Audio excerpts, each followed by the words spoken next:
Warga menuntut Wali Kota Cirebon untuk membatalkan kenaikan pajak bumi bangunan.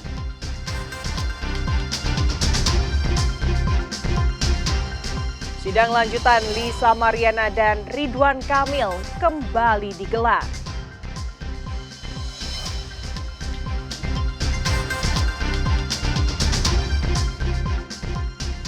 Warga membuat replika burung Garuda yang bisa bergerak dan mengeluarkan suara.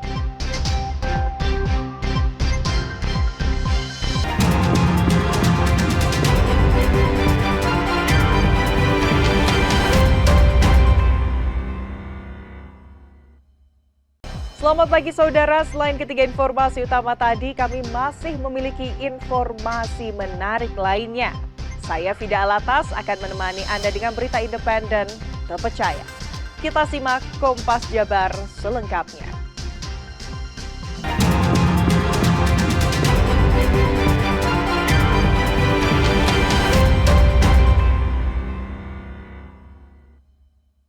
Saudara, sejumlah warga kota Cirebon yang tergabung dalam Paguyuban Pelangi Cirebon menuntut Wali Kota Cirebon untuk membatalkan kenaikan pajak bumi bangunan atau PBB Kota Cirebon. Mereka menilai kenaikan PBB yang telah ditetapkan mencapai 1000% dari nilai sebelumnya dan sangat memberatkan juga tak masuk akal. Kenaikan PBB 100 hingga 1000% ini tertuang dalam Peraturan Daerah Perda Nomor 1 Tahun 2024 tentang pajak dan retribusi. Perda ini dinilai cacat hukum karena tidak melalui kajian yang matang serta tidak melibatkan masyarakat. Pada bulan Juni 2024, sebagian warga Kota Cirebon juga turun ke jalan untuk menuntut pemerintah Kota Cirebon membatalkan Perda Pajak dan Retribusi. Aksi tersebut berlanjut pada 2 Agustus 2024 dengan cara pengajuan judicial review ke Pengadilan Negeri Kota Cirebon. Namun, Desember 2024 judicial review ditolak. Tak berhenti sampai di titik itu, warga mengirimkan surat kepada Presiden Prabowo, Kementerian Dalam Negeri, BPK RI, hingga KPK untuk meminta pencabutan perda hingga pemeriksaan pejabat yang menaikkan PBB hingga tak masuk akal. Di situ kemudian kami melakukan mengadu ke Bapak Presiden Prabowo Subianto tahun 2025, 15 Januari tahun 2025. Dan kami mengadu juga ke Kemendagri pada hari itu juga. Kami mengadu juga ke BPK. Semua sudah kami sampaikan apapun keluhan kami. Hanya saja hingga detik ini, hingga hari ini, belum ada satupun jawaban dari mereka beliau-beliau semua. Dharma Surya Pranata, warga yang juga tokoh masyarakat Kota Cirebon, mengaku sangat kaget dengan PBB di tahun 2024. PBB rumahnya yang berada di pinggir jalan melonjak drastis mencapai 63 juta rupiah dari yang sebelumnya 6 juta rupiah dengan PBB di tahun 2023. Sebetulnya tadinya saya tidak tahu, hanya saya tahu kenaikan, tapi karena diundang di Balai Kota untuk diskusi, jadi saya punya supaya tahu berapa naiknya. Waktu saya ambil saya juga kaget. Masuk 65 juta. Berapa? 65 juta tahun sekarang? Enggak, tahun 24. Iya, 24 yang baru itu. Dengan 23 itu hanya 6 juta 200. Wali Kota Cirebon, Effendi Edo menyebut protes warga Kota Cirebon terkait kenaikan PBB sudah didengar beberapa waktu lalu. Dirinya langsung meminta beberapa dinas terkait dan juga pihak eksternal untuk melakukan kajian bersama. Pertama, Edo mengakui adanya kenaikan PBB sejak Perda Nomor 1 Tahun 2024 diterapkan. Namun, nilai kenaikan PBB tidak mencapai 1000%, berkisar di angka 400 hingga 500%. Kebijakan kenaikan pajak itu kan beberapa tahun yang lalu ya, 1 tahun yang lalu. Jadi itu sebetulnya tidak sampai 1000%. Namun saya sebagai kepala daerah yang baru sudah 1 bulan yang lalu terus kita bahas tentang PBB tersebut. Mudah-mudahan dalam minggu ini kita sudah tahu dan formulasi yang kita buat itu mudah-mudahan sih sesuai dengan keinginan masyarakat. Edo meminta warga Kota Cirebon bersabar dan akan memberikan penjelasan lengkap setelah proses kajian selesai. Muhammad Syahir Ramdan, Kompas TV, Cirebon, Jawa Barat.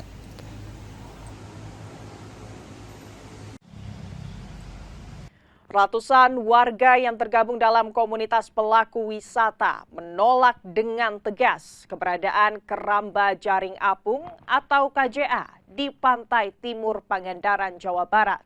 Keberadaan KJA dianggap bertentangan dengan kebijakan pemerintah daerah yang menjadikan Pangandaran sebagai daerah tujuan wisata.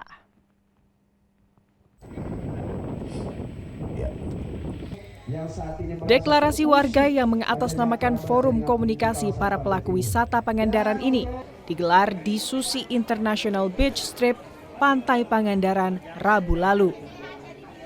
Di hadapan ex-Menteri Kelautan dan Perikanan Susi Pujiastuti, mantan Bupati Pangandaran JJ Wiradinata, Bupati Citra Pitriami, dan Dim dan Kapolres Pangandaran, 19 komunitas gabungan menolak keberadaan keramba jaring apung di Pantai Pangandaran karena bertentangan dengan kebijakan makro pemerintah daerah yang menjadikan Pangandaran sebagai daerah tujuan wisata.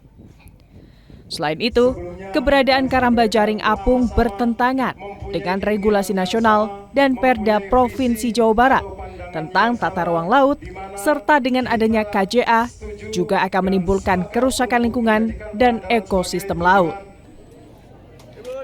Dari 91 km garis pantai di Pangandaran, hanya Pantai Pangandaran dan Batu Karas yang dapat digunakan untuk berbagai aktivitas wisata. Tak hanya itu, pelaku usaha kompak menyatakan sikap bahwa KJA akan merugikan masyarakat nelayan, terutama nelayan pinggiran dan nelayan tradisional, karena lokasi tempat mereka beroperasi terhalang oleh keramba jaring apung dan harus ditutup. Surat pernyataan sikap dari perwakilan komunitas pelaku usaha diserahkan kepada Bupati Citra Pitriami untuk ditindaklanjuti ke pemerintah Provinsi Jawa Barat. Menurut Susi Pujiastuti, pemasangan KJA dinilai sangat berani dan tidak masuk akal karena Pantai Timur Pangandaran menjadi tempat wisata yang rencananya akan dipasangkan ratusan hektar keramba jaring apung. Pantai yang aman, nyaman untuk berenang, untuk kegiatan wisata di sepanjang pantai selatan itu cuma Pangandaran dan Batu Karas. Kenapa nggak di tempat lain yang nggak ada penghuninya? Pantai banyak, hampir berapa ratus kilometer kan panjang pantai. Ya memang tidak bagus, itu kotor, merusak lingkungan, itu wilayah konservasi. Dan di mana udah ditentukan di bawah 1-2 mil itu hanya untuk perikanan tradisional dan konservasi, nggak boleh ada kegiatan lain. Rencananya Bupati Pangandaran bersama ratusan warga akan mendatangi Gubernur Jawa Barat untuk mencabut izin dan menolak dengan adanya keramba jaring apung di kawasan Pantai Timur oleh PT PBS yang sudah mengantongi surat izin dari Kementerian Kelautan dan Perikanan. Dede Ibin, Kompas TV, Pangandaran, Jawa Barat.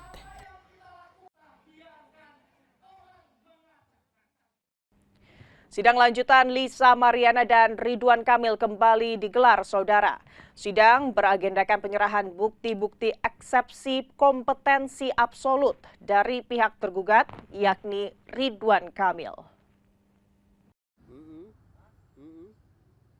Sidang lanjutan gugatan Lisa Mariana terhadap Ridwan Kamil kembali digelar di Pengadilan Negeri Bandung. Sidang dihadiri langsung oleh kuasa hukum tergugat dan penggugat. Dalam sidang, kuasa hukum Ridwan Kamil menyerahkan bukti-bukti eksepsi kepada hakim sebanyak 6 bukti yang berkaitan dengan Undang-Undang Pengadilan Agama, bahwa sidang soal asal-usul anak dan juga siapa ayah biologis anak tersebut merupakan kewenangan Pengadilan Agama, bukan Pengadilan Negeri. Terkait dengan pemeriksaan bukti awal yang diajukan oleh kuasa hukum Ridwan Kamil, kami semuanya mengajukan yang namanya eksepsi kompetensi absolut, bahwa Pengadilan Negeri Bandung tidak berwenang mengadili kasus terkait asal-usul anak, terkait dengan pengakuan biologis dan lain-lain sebagaimana yang disampaikan di dalam gugatannya. Sementara itu, tim kuasa hukum Lisa Mariana, Frederikus Simamora mengatakan pihak Lisa juga akan menyerahkan bukti-buktinya kepada hakim pada sidang lanjutan pekan depan. Bukti dasar aja sih di awal, seperti nanti ada beberapa lah, nanti akan kita lihat di sidang berikutnya. Berarti masih disiapkan Bang ya? Masih ya, sudah ada. Memang sudah ada. Agenda pada hari ini kan dari tergugat. Kita tunggu agenda giliran kita gitu, sebagai penggugat, yaitu di minggu depan. Buktinya udah ada Bang ya? Sudah ada. Rencananya sidang gugatan Lisa Mariana terhadap Ridwan Kamil akan dilanjutkan pada tanggal 20 Agustus mendatang. Tim Liputan Kompas TV, Bandung, Jawa Barat. Saudara, warga membuat replika burung Garuda yang bisa bergerak dan mengeluarkan suara. Informasi selengkapnya kami hadirkan usai jeda.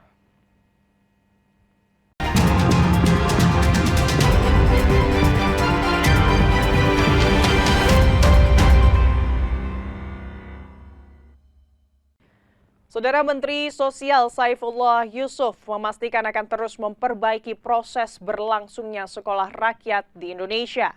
Hingga hari ini ada 70 sekolah rakyat yang beroperasi, menaungi sebanyak 7.000 siswa-siswi sekolah rakyat.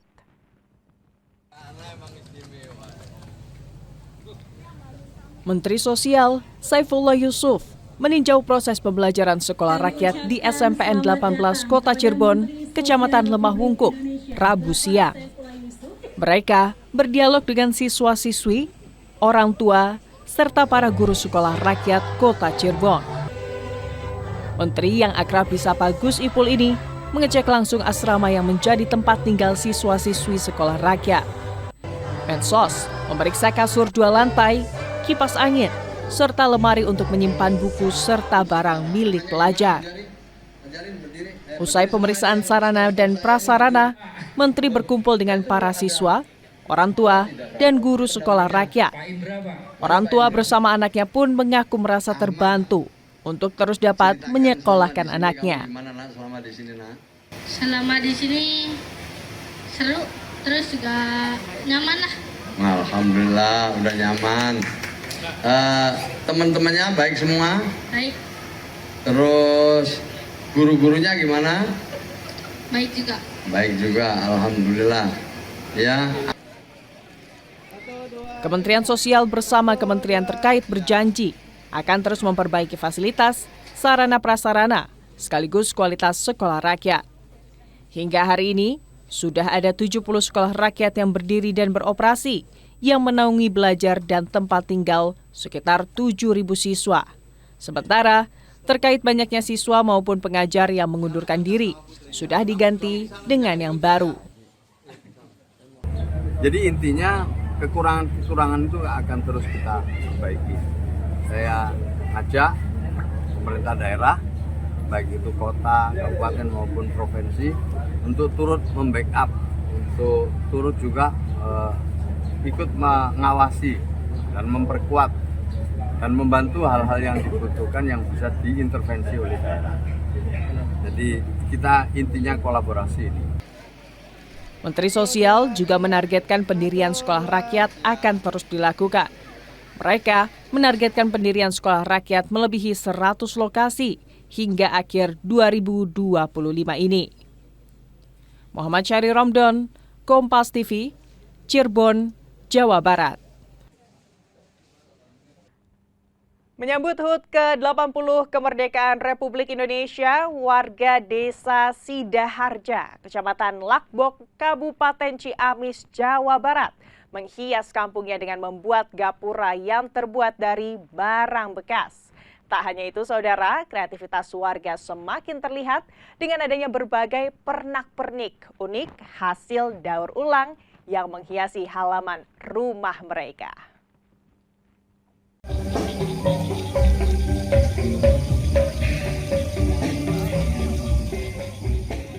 Kemeriahan HUT Kemerdekaan Republik Indonesia ke-80, warga Kampung Kedung Jarian, Desa Sidaharja, Kecamatan Lakbok, Kabupaten Ciamis, Jawa Barat, menunjukkan semangat nasionalisme dan gotong royong yang luar biasa.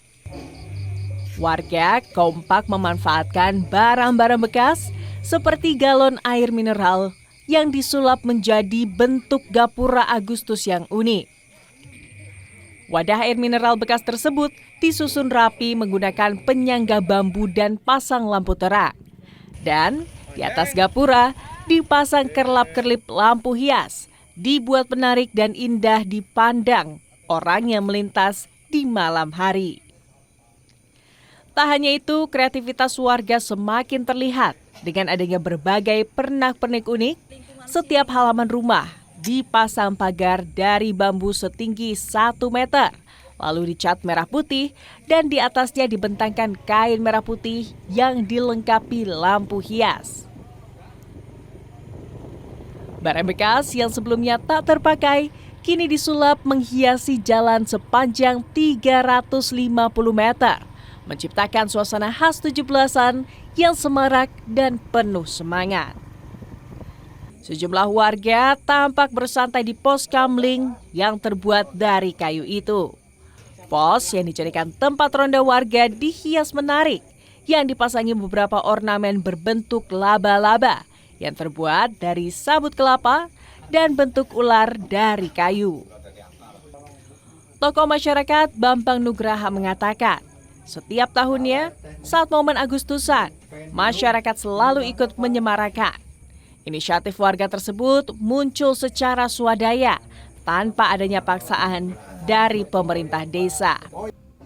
Adapun pengerjaannya dilakukan oleh warga setempat sambil berdagang yang berlangsung sejak bulan Juli lalu.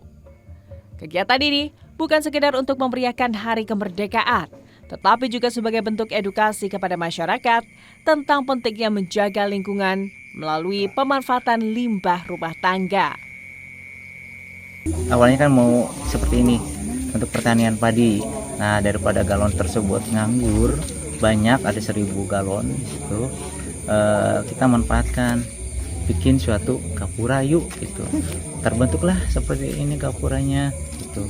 Tapi alhamdulillah dengan antusias masyarakat semua pada kompak dengan jerih payah sampai tengah malam, sampai jam 1, jam 2 kita kerja nonstop. Kegiatan ini diharapkan dapat meningkatkan kebersamaan antar warga serta menumbuhkan semangat nasionalisme di tengah masyarakat. Dengan semangat gotong royong dan cinta tanah air, warga Kedung Jarian diharapkan menjadi contoh nyata bagaimana peringatan Hari Kemerdekaan tidak hanya sekedar seremonial, tetapi juga menjadi momen kebangkitan kreativitas dan solidaritas antar warga. Dede Ibin, Kompas TV, Ciamis, Jawa Barat.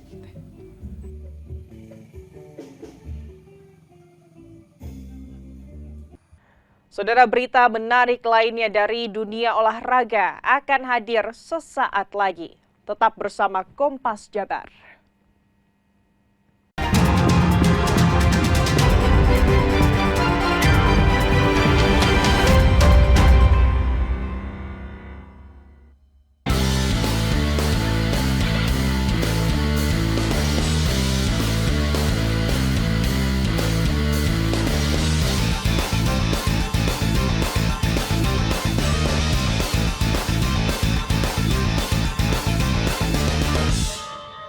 PB Jarum memberikan bonus apresiasi kepada pebulu tangkis tunggal putra junior Muhammad Zaki Ubaidillah.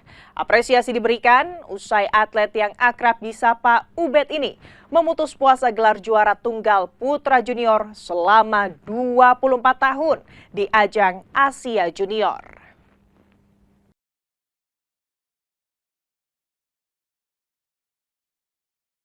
...24 tahun puasa gelar di sektor tunggal putra junior, pebulu tangkis Muhammad Zaki Ubaidillah buka puasa gelar Indonesia di ajang bergengsi Badminton Asia Junior Championship 2025. Berstatus unggulan pertama, atlet yang akrab disapa Ubed ini mampu kalahkan tunggal putra Tiongkok Yang Ming Yu Liu dengan skor 21-12, 21-17, di Gor Indoor Manahan Solo, Jawa Tengah 27 Juli. Atas prestasinya, atlet berusia 28 tahun yang bernaung di PB Jarum ini mendapat bonus apresiasi berupa deposito senilai Rp45 juta. Apresiasi ini diharapkan menjadi suntikan semangat Ubed untuk kembali menorehkan prestasi di Hong Kong terbuka September dan World Junior Championship Oktober mendatang. Memotivasi untuk saya untuk lebih baik lagi ke depannya, dan juga masih banyak yang harus saya benahi dari sebelum-sebelumnya, dari segi latihan saya sama kondisi kejuaraan dunia nanti di junior ya. Pastinya saya pengen juara, ya saya juga nggak boleh lengah juga. Tak hanya Ubed, penghargaan juga diberikan kepada 4 atlet PB Jarum lainnya. Mereka adalah pasangan ganda campuran Iksan Lintang Pramudia, Rinjani Quinara Nastin yang meraih runner-up.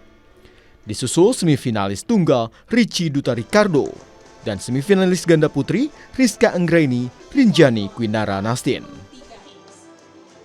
Reninta Niken, Adini Anissa, Kompas TV, Jakarta. Kalahkan kompatriot dan seniornya Christopher Rungkat, Anthony Susanto yang berpasangan dengan petenis Amerika Alexander Chak melangkah ke perempat final ITF M25 Bali.